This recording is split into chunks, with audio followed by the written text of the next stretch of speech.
Assalamualaikum warahmatullahi wabarakatuh. Yang terhormat Ibu Humama Pridoni Koling SPD MPD selaku dosen pengampu mata kuliah Pendidikan Pancasila dan selanjutnya kepada teman-teman yang seperjuangan. Perkenalkan, kami dari kelompok 2 yang beranggotakan saya Nanda Amelia dan rekan saya Rahmat Iksan Firdaus, Anissa Kairani, Fatlan Nurrahman, Silvi Amalia Rahim, Silvi Nurlia. Pada mata kuliah Pendidikan Pancasila ini, kami diberi kesempatan untuk mempresentasikan sebuah materi yang berjudul Pancasila sebagai Ideologi Negara, dilihat dari dinamika Pancasila sebagai ideologi bangsa Indonesia. Baiklah, untuk mengefektifkan waktu, langsung saja kita masuk pada pembahasan. Adapun poin-poin pembahasan yang akan kami bahas dalam materi ini adalah A. Pengertian Pancasila dan ideologi. B. Yang terdiri dari 2 poin. Pertama, pengertian Pancasila sebagai ideologi. Kedua, penerapan Pancasila dari masa ke masa. C. Pandangan para ahli mengenai makna dari Pancasila sebagai ideologi. D. Makna Pancasila sebagai ideologi. E. Hubungan Pancasila sebagai ideologi. F. Fungsi Pancasila sebagai ideologi. G. Nilai Pancasila sebagai ideologi. H. Perbandingan ideologi Pancasila dengan ideologi yang lainnya. I. Faktor-faktor yang mendasari Pancasila dipilih sebagai ideologi. Baiklah, langsung saja kita masuk pada pembahasan. Poin A. Pengertian Pancasila dan ideologi. Pancasila pada hakikatnya adalah sebagai pandangan hidup bangsa Indonesia yang jauh sebelum bangsa Indonesia membentuk negara. Nilai-nilai tersebut telah tercermin dan teramalkan dalam kehidupan sehari-hari. Sedangkan ideologi adalah tentang nilai-nilai dasar negara yang ingin diwujudkan melalui kehidupan negara itu. Selanjutnya, poin B yang terdiri dari 2. Pertama, pengertian Pancasila sebagai ideologi. Pancasila sebagai ideologi berarti Pancasila, landasan atau ide atau gagasan yang fundamental dalam proses penyelenggaraan tata pemerintahan suatu negara, mengatur bagaimana suatu sistem itu dijalankan. Visi atau arah dari kehidupan berbangsa dan bernegara di Indonesia ialah terwujudnya kehidupan yang menjunjung tinggi nilai ketuhanan, nilai kemanusiaan, nilai persatuan, nilai kerakyatan, serta nilai keadilan. Selanjutnya, poin kedua, penerapan Pancasila dari masa ke masa. Perwujudan nilai-nilai Pancasila telah dilaksanakan sejak 1. Awal kemerdekaan, 2. Orde Lama, 3. Orde Baru, 4. Masa Reformasi. Pada masa awal kemerdekaan terjadi pada tahun 1945 sampai 1959. Konstitusi yang digunakan adalah Undang-Undang Dasar 1945, di mana sistem pemerintahannya adalah presidensial. Namun, dalam praktik kehidupan kenegaraan, sistem ini tidak dapat diwujudkan kemudian diganti dengan parlementer. Contoh pemberontakan yang terjadi pada masa ini: 1. Pemberontakan PKI Madiun 18 September 1948. Pemberontakan ini dipimpin oleh Musso. Tujuan utamanya yaitu untuk mengganti Pancasila dengan paham komunis. Kedua, pemberontakan Republik Maluku Selatan yang disingkat dengan RMS. Sebuah gerakan separatisme dipimpin oleh Christina Robert Stephen Somokel. Tujuannya adalah untuk membentuk negara sendiri yang didirikan pada tanggal 25 April 1950. Pada masa Orde Lama terjadi pada tahun 1945 sampai 1966. Masa Orde Lama, Indonesia menjalani proses peralihan dari masyarakat terjajah menjadi masyarakat merdeka. Saat itu adalah proses pencarian penerapan bentuk Pancasila. Masa Orde Lama terjadi 3 periode, yaitu 1 periode 1945 sampai 1950, kedua periode 1950 sampai 1959, ketiga periode 1959 sampai periode 1966. Selanjutnya, pada masa Orde Baru terjadi pada tahun 1966 sampai 1998. Pada saat itu, Soeharto menggantikan Insinyur Soekarno menjadi presiden pada tanggal 22 Februari 1967. Awal Orde Baru, Presiden Soeharto mengatasi kekacauan yang ada di Indonesia. Beberapa upaya yaitu 1. Rencana pembangunan 5 tahun Replita, 2. Pemilu, 3. Pembinaan pendidikan pelaksanaan Pancasila, 4. Pemerataan pembangunan. Selanjutnya, pada masa reformasi yang terjadi pada tahun 1998 sampai sekarang. Era reformasi dimulai dengan pergantian Presiden Soeharto menjadi Presiden B.J. Habibie yang mulanya berperan sebagai wakil presiden. Kepemimpinan tersebut dimanfaatkan untuk mereformasikan segala tatanan pemerintah terdahulu. Seperti 1. Membentuk Kabinet Reformasi pada tanggal 22 Mei 1998, memperbaiki sistem ekonomi dan menaikkan nilai tukar rupiah, mereformasikan bidang politik, mengeluarkan Undang-Undang Nomor 9 Tahun 1998 tentang kemerdekaan menyatakan pendapat di muka umum. Selanjutnya, menyelesaikan masalah duit tunggal ABRI, mereformasikan bidang hukum, mengadakan sidang istimewa MPR. Baiklah, saya Sylvia Malia Rahim akan melanjutkan materi kelompok saya, yaitu poin C dan D. Poin C-nya adalah hubungan Pancasila sebagai ideologi. Hubungan Pancasila sebagai ideologi bangsa Indonesia adalah bahwa nilai-nilai yang terkandung dalam ideologi Pancasila itu menjadi cita-cita normatif bagi penyelenggaraan bernegara. Dengan kata lain, visi atau arah dari penyelenggaraan kehidupan berbangsa dan bernegara Indonesia adalah terwujudnya kehidupan yang berketuhanan, berkemanusiaan, berpersatuan, berkerakyatan, dan berkeadilan. Poin selanjutnya yaitu poin D adalah makna Pancasila sebagai ideologi. Sebagai cita-cita negara, ideologi Pancasila sebagai cita-cita negara berarti bahwa nilai-nilai dalam Pancasila diimplementasikan sebagai tujuan atau cita-cita dari penyelenggaraan pemerintah. Secara luas dapat diartikan bahwa nilai-nilai yang terkandung dalam ideologi Pancasila menjadi visi atau arah penyelenggaraan dan bernegara. Visi atau arah yang dimaksud adalah terwujudnya kehidupan yang berdasar ketuhanan yang Maha Esa, berperi kemanusiaan, menjunjung tinggi persatuan, pro rakyat, dan adil dan makmur. Sebagai nilai integratif bangsa dan negara, Pancasila sebagai ideologi negara yang diwujudkan dalam nilai integratif bangsa dan negara membuat Pancasila menjadi sarana untuk menyatukan perbedaan bangsa dan Indonesia. Disitulah makna dari Pancasila sebagai ideologi negara memegang peran yang penting untuk persatuan dan kesatuan. Sebagai wujud nilai bersama yang menjadi pemecah konflik atau penyetara kesenjangan. Perkenalkan, nama saya Ahmad Iksan Firdaus, NIM 20062072 dari jurusan D3 Teknik Sipil Bangunan Gedung. Baiklah, saya akan menjelaskan materi tentang pandangan para ahli mengenai makna Pancasila sebagai ideologi. Beberapa negarawan yang mengungkapkan makna Pancasila sebagai ideologi. Yang pertama, Insinyur Soekarno.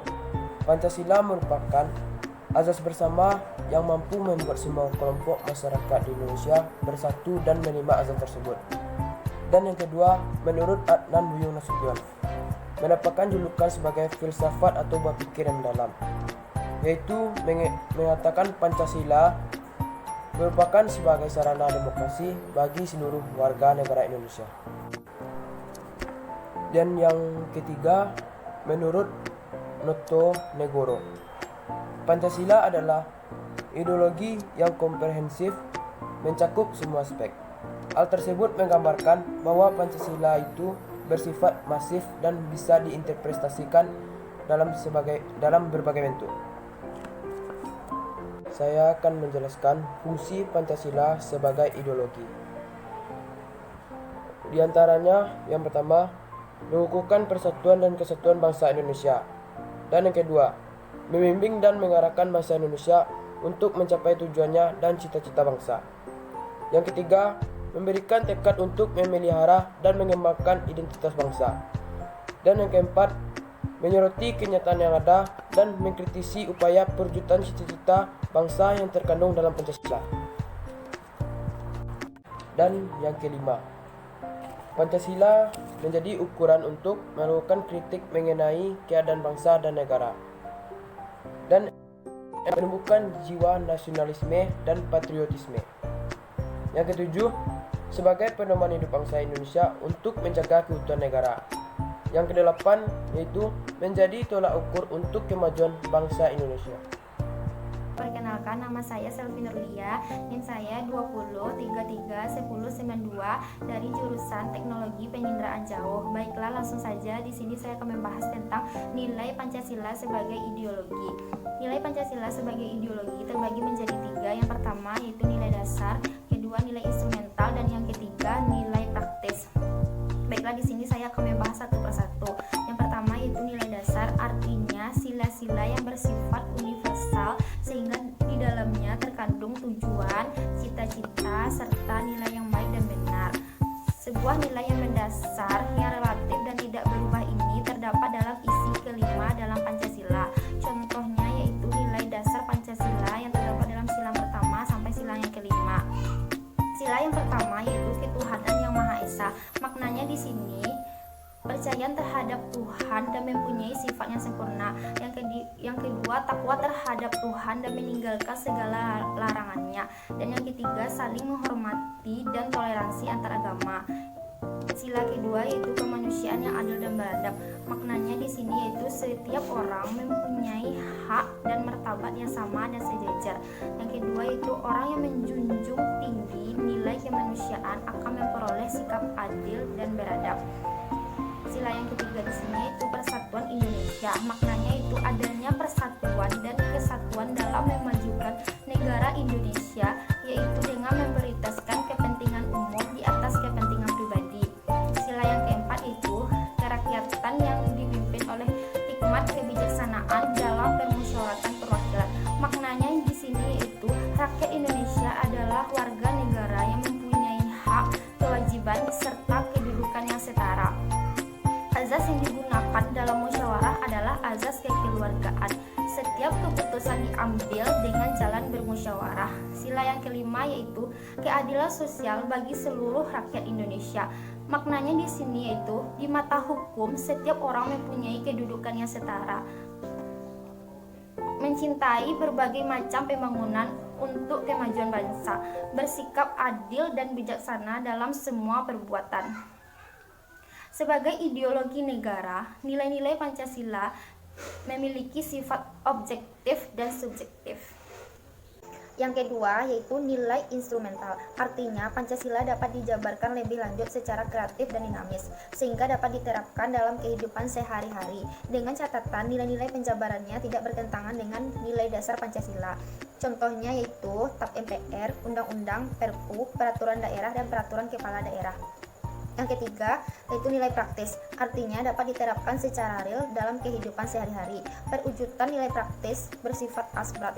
Misalnya, saling menghormati, bekerja sama, dan kerukunan antar sesama. Contohnya yaitu, kita harus menghormati seluruh agama meskipun berbeda keyakinan kita. Ini sesuai dengan sila yang pertama. Dan yang kedua, kita harus memperlakukan orang secara adil tanpa pilih kasih atau mencurangi orang tersebut, sesuai dengan sila kedua Pancasila. Perkenalkan, nama saya Anissa Khairani, NIM 20037010, Prodi D3 Statistika. Baiklah, selanjutnya saya akan menyampaikan materi pada poin H, perbandingan ideologi Pancasila dengan ideologi. Yang pertama ada ideologi komunisme. Ideologi komunis pertama kali diterbitkan pada 10 Februari 1848. Pada abad 19, komunisme adalah sebuah paham atau ideologi yang menjadi bahan pembenaran mengenai paham kapitalisme. Di masa itu, paham ini lebih mengedepankan ekonomi, menjadikan petani atau buruh menjadi bagian dari produksi. Di masa selanjutnya, muncul beberapa faksi internal di paham komunis ini, karena adanya perbedaan teori dan cara perjuangan dalam pencapaian tujuan, yaitu masyarakat sosialis untuk berubah menjadi masyarakat yang disebut masyarakat utopia, yang didebatkan oleh penganut komunis teori dan penganut komunis revolusioner. Keunggulan ideologi komunis. Yang pertama, paham komunis ini mempunyai suatu kebijakan bahwa perekonomian diberikan seutuhnya ke tangan pemerintah. Yang kedua, pemerintah yang menjadi penentu perencanaan kegiatan produksi sehingga pasar dalam negeri dapat berjalan dengan lancar. Yang ketiga, sudah melakukan distribusi pendapatan. Yang keempat, jarang terjadi krisis ekonomi karena suatu kegiatan diatur langsung oleh pemerintah yang mempunyai pandangan ekonomi lebih luas. Kekurangan ideologi komunis. Yang pertama, pers menjadi alat propaganda oleh pemerintah untuk menyebarkan nilai-nilai komunis pada masyarakat. Yang kedua, menonaktifkan intensif individu karena suatu kegiatan diatur oleh pusat. Yang ketiga, sering terjadi monopoli yang merugikan masyarakat. Yang keempat, masyarakat tidak mempunyai kebebasan dalam memiliki sumber daya. Yang kedua, ideologi liberalisme. Munculnya ideologi liberalisme dilatar belakangi oleh situasi di Eropa sebelum abad ke-18 yang diwarnai oleh perang agama, feodalisme, dominasi kelompok aristokrasi, dan bentuk pemerintahan yang bercorak monarki absolut. Terdapat beberapa prinsip dasar yang melandasi liberalisme, yaitu yang pertama individualisme, merupakan inti pemikiran liberal yang menjiwai seluruh basis moral, ekonomi, politik, dan budaya. Individu ini juga dianggap sebagai hakim yang terbaik bagi dirinya, serta dapat bertanggung jawab kepada dirinya sendiri. Bertitik tolak dari pandangan ini, kelompok liberal beranggapan bahwa negara tidak berhak mengintervensi kehidupan warga negara. Yang kedua, kebebasan. Kebebasan dalam liberalisme dipandang sebagai hak yang dimiliki tiap orang. Hak ini yang memungkinkan tiap individu mendapat kesempatan yang sama untuk mengejar kepentingannya dalam hal positif. Yang ketiga, keadilan dan kesetaraan. Nilai keadilan yang dijunjung kaum liberal dilandasi oleh komitmen terhadap nilai kesetaraan. Tekanan liberalisme di sini ialah keyakinan bahwa secara universal manusia memiliki hak yang sama dan secara moral kedudukan manusia adalah setara. Yang keempat, utilitarianisme. Prinsip utilitas adalah prinsip yang memungkinkan tiap-tiap individu dapat mengkalkulasi secara moral baik dengan menjumlahkan keuntungan atau kenikmatan yang diperoleh dari setiap aspek tindakan yang dipilih. Ketiga, ideologi Pancasila. Secara kausalitas, Pancasila sebelum disahkan menjadi dasar filsafat negara, nilai-nilainya telah ada dan berasal dari bangsa Indonesia sendiri, yang berupa nilai-nilai adat istiadat, kebudayaan, dan nilai-nilai religius.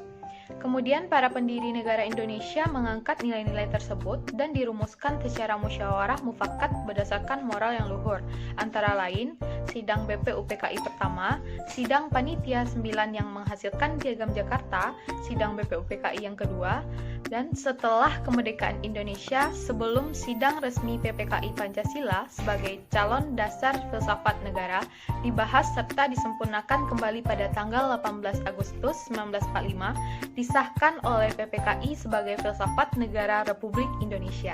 Perkenalkan, nama saya Fadlan Nur Rahman, jurusan Teknologi Penginderaan Jauh.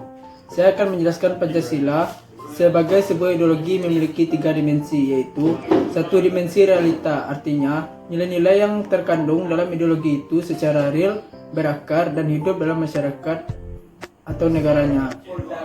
2 dimensi idealisme, artinya kualitas ideologi yang terkandung dalam nilai dasar itu mampu memberikan harapan kepada berbagai kelompok dan masyarakat tentang masa depan yang baik.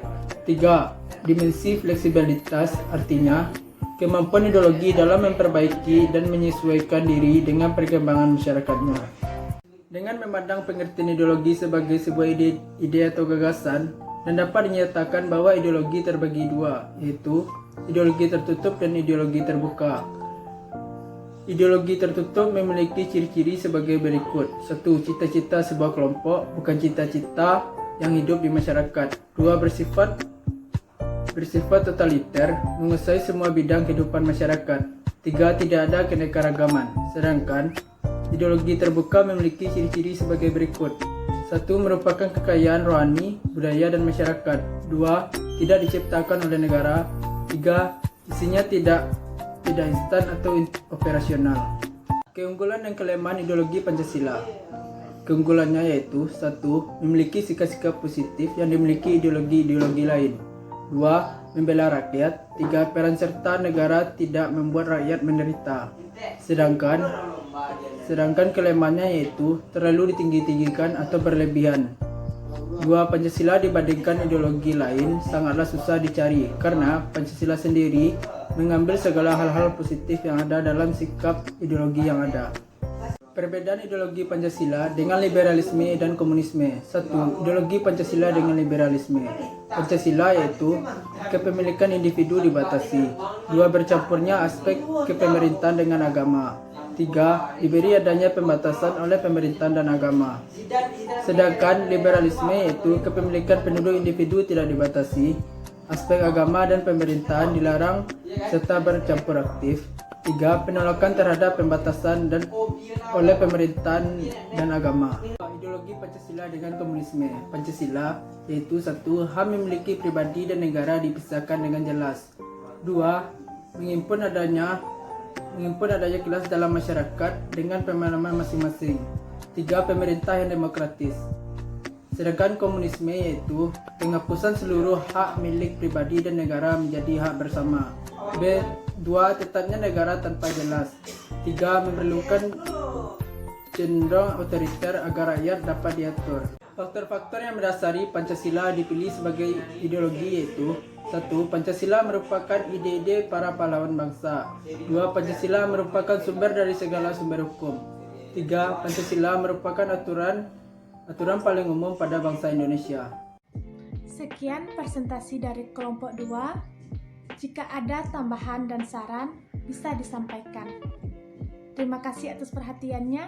Assalamualaikum warahmatullahi wabarakatuh.